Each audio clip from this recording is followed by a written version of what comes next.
Only the finest will do, Veronica muttered to herself, examining the menu options she planned to email to the caterer. The beach house was rented, the guest list curated to perfection, and her 25th birthday promised to be the grandest celebration of the year. Her parents had spared no expense, nothing but the best for their only daughter. As Veronica scrolled through her phone, she smiled smugly, eyeing the names of her so-called friends who'd received the exclusive invite. Her best friends Kate, Vanessa, and Leah were thrilled to attend, bringing their boyfriends along, but Veronica knew that none of them could compete with her. In her mind, she was their queen, and they her loyal subjects. Veronica barely glanced up when she heard the knock at her door. Her boyfriend, Daniel, entered, looking slightly uneasy. "Hey, babe. You all set for Saturday?" he asked, offering a tentative smile. "Of course, I am," Veronica replied, a glint of arrogance in her eyes. "This party is going to be legendary. I hope you're ready for the night of your life." Daniel forced a smile, hiding his discomfort. Had seen glimpses of the side of Veronica that others only whispered about. The sharp, condescending tone, the way she casually insulted her friends, or even flirted openly with other guys, making him feel disposable. But for now, he stayed by her side, determined to enjoy the beach weekend and brush off the nagging doubts in his mind. Just then, her phone pinged. Veronica picked it up, expecting another "can't wait" message from one of her friends. Instead, the text was anonymous, and it was chilling. "You're not as untouchable as you think. 2 days left, and you'll wish this party was never planned." Veronica's eyes narrowed. Weird. Some prank, probably, she muttered under her breath. Daniel noticed her change in expression. "Everything okay?" "Just some idiot trying to scare me." As if anyone would have the nerve, Veronica scoffed, tossing her phone aside. But as the day went on, she couldn't shake the uneasy feeling creeping over her. The group arrived at the beach house Friday evening, 2 days before the party, intending to settle in and have a quiet night before the big day.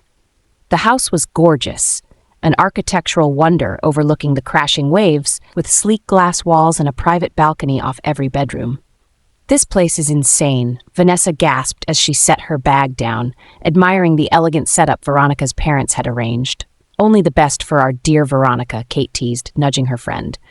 The others chuckled, but Veronica's smile was icy, her eyes narrowing at Kate's light-hearted comment.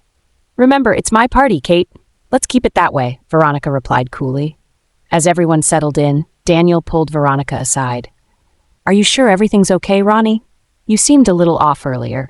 "It's fine," she insisted, though the memory of the message tugged at her. Just then, her phone buzzed again. Another anonymous text. "1 day left to finally get what you deserve." Veronica's face paled, but she forced a laugh, hoping Daniel wouldn't notice her unease. The rest of the evening passed in a blur of laughter and drinks, but as they all drifted to bed, an air of tension lingered. By morning, the first tragedy had struck. Leah was missing. "Where did she go?" Vanessa asked, scanning the beach. Leah was the most level-headed of them all, unlikely to wander off alone. They searched frantically, splitting up to check the surrounding areas, but their calls went unanswered. Veronica, however, couldn't shake her mounting fear. She had received another message that morning. First, you lose your friends. Next, you lose yourself. As the group reconvened, Daniel's expression turned grave. "We need to call the police. Leah could be hurt or worse. This isn't like her." But Veronica clenched her jaw. "No, we can't. Think of the scandal. Let's wait a little longer." As the sun began to set, Veronica grew more irritable, snapping at the others as they questioned her. Finally, Kate had enough. "Stop acting like you're above this, Veronica." Kate snapped, her eyes fierce. "Something's wrong here, and you're pretending everything's about you as usual." Veronica froze, a flash of rage in her eyes, but Kate didn't back down, and for the first time, Veronica felt an uncomfortable pang of vulnerability. The second night brought an oppressive silence to the house. Leah was still missing, and everyone was on edge. Even Daniel seemed distant, looking at Veronica with a troubled expression. In the middle of the night, another scream echoed through the house. This time, it was Vanessa, who had found her boyfriend lying in the living room, his face pale, lips blue. "He's dead!" she cried, shaking uncontrollably as she backed away. The group huddled in the living room, horror-stricken. Veronica's mind raced. Was it possible that someone among them was doing this? Her phone buzzed again. One by one, they'll fall. You deserve this, Veronica. Her heart pounded, and she scanned her friends, feeling suspicion seep in. She could see it in their faces, too. They were starting to suspect her. What did you do, Veronica? Vanessa whispered, a fearful accusation in her eyes. Is this your twisted idea of revenge? Don't be ridiculous, Veronica snapped. Why would I want this? I'm as much a victim as you. But the looks of distrust grew stronger. Even Daniel was silent, as if considering that there might be a dark side to Veronica he hadn't wanted to see. By dawn, another friend was missing, leaving only Veronica, Kate, and Daniel. Who's doing this? Veronica asked in a shaky voice, looking desperately at Daniel and Kate. Why would anyone do this to me? But Daniel shook his head, stepping back. I don't know, Veronica. Maybe it's because of how you treat people, how you treated me even. You've stepped on everyone, hurt everyone who's ever been close to you. Veronica stared speechless as Daniel's words pierced her. Suddenly, Kate laughed, a cold, bitter sound that echoed through the empty house. Finally, you're feeling what you made us feel all these years. Veronica's eyes widened. Kate, you don't mean... Yes, Veronica, it's me. Kate's face hardened, her voice filled with years of suppressed pain and anger. You took everything from me, my dignity, my self-respect, even the one person I ever loved. Veronica stumbled backward. You're insane, Kate. No, Kate whispered, her eyes gleaming with an eerie calm. I'm just done letting you destroy everyone's life. I wanted you to feel helpless, to finally face the consequences. Veronica's breath quickened. But I'm your friend. Friends don't treat each other like you did, Veronica. This party was your last chance to make amends, but instead, you just doubled down on your cruelty. The story of Veronica and Kate's friendship went back to their college days, where they were both students at the same prestigious university. It was here that Veronica's twisted sense of superiority first began to show itself. Veronica had always been popular, wealthy, beautiful, and full of confidence. Her status was unquestioned. She thrived on being the center of attention, basking in admiration and jealousy alike. But her friendship with Kate had started on a kinder note. Kate, a kind-hearted girl from a modest background, was almost immediately drawn into Veronica's orbit, grateful for the attention from someone so seemingly untouchable.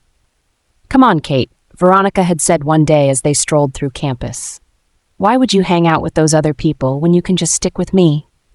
I know what's best for you. Kate had laughed, brushing off the comment as harmless. But slowly, she found herself cutting off others, her world narrowing to Veronica and the small group of people who could endure her sharp tongue and haughty ways.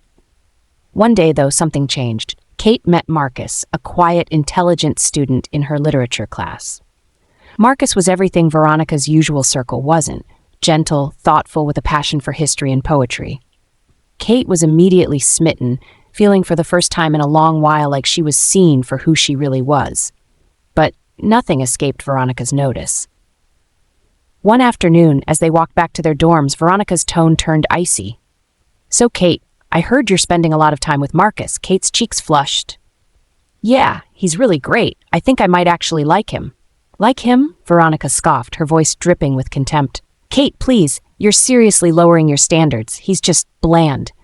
You could do better. Kate bit her lip, not wanting to argue. I think he's kind. Kind? Veronica rolled her eyes. That's cute. But let me show you what it means to really have someone's attention. The betrayal came faster than Kate could have anticipated. Veronica wasted no time in setting her sights on Marcus, determined to prove that Kate's interests were nothing more than fleeting fantasies beneath her own importance. She showed up at Kate's study group, her arm linked casually through Marcus, whispering something that made him laugh in a way Kate had never seen before. A few weeks later, Marcus stopped talking to Kate altogether. When she tried to confront him, he avoided her, mumbling excuses until she finally overheard the truth from Veronica herself, laughing with her friends in the cafeteria. Oh, Kate, please, Marcus was never really interested in her, Veronica said dismissively. I mean, I don't blame him. Look at the choice, me or her. Isn't it obvious? Kate felt her world crumble, her heart shattered by the friend she'd once trusted with her insecurities and dreams. For Veronica, it was just another conquest, another way to assert her dominance. But for Kate, it marked the beginning of a slow, deep-seated resentment that would grow with every slight, every reminder of her inferiority. Kate watched, powerless as Veronica and Marcus paraded around campus, oblivious to the hurt they had left in their wake. No one cared for Kate's heartbreak. In everyone's eyes, Veronica's charm and allure seemed untouchable. Veronica never apologized, never showed even a flicker of regret. To her, Marcus was just another token of her power.